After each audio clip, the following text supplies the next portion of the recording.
গণবিক্ষোভের ধাক্কা কাটিয়ে উঠতে না উঠতেই ফের বিক্ষোভ শুরু ইরানে।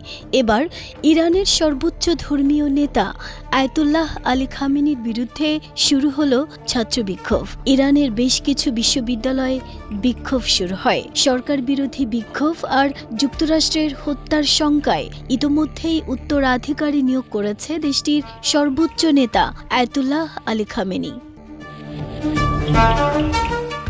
আন্তর্জাতিক সংবাদ মাধ্যমগুলো বলছে, গত ডিসেম্বর-জানুয়ারির বিক্ষোভে নিরাপত্তা বাহিনীর গুলিতে যারা নিহত হয়েছেন সেই নিহতদের স্মরণ করে এবং হত্যাকাণ্ডের বিচার চেয়ে আবারও তেহরানে বিক্ষোভ শুরু করে দেশটির তরুণ প্রজন্মের সরকার বিরোধী অংশ।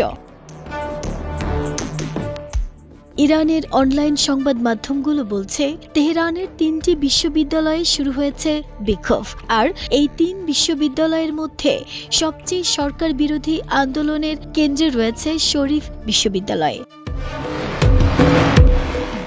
এদিকে বিক্ষোভের চাপে এমনকি যুক্তরাষ্ট্রের মধ্যপ্রাচ্যে বিপুল সামরিক অস্ত্র ও রণতরীর বহরে নিজের মৃত্যু সংখ্যা প্রকাশ করেছে খামেনি। এছাড়া হাজার হাজার সৈন্য ও অত্যাধুনিক যুদ্ধ বিমান তো আছেই, এখন শুধু মার্কিন প্রেসিডেন্ট ডোনাল্ড ট্রাম্পের হুকুম পেলেই তারা আগ্রাসন চালাবে ইরানে। এই পরিস্থিতিতে সম্ভাব্য সব পরিণতির কথা ভেবে উত্তরাধিকারী নিযুক্ত করেছেন দেশটির সর্বোচ্চ নেতা আয়াতুল্লাহ আলী খামেনি।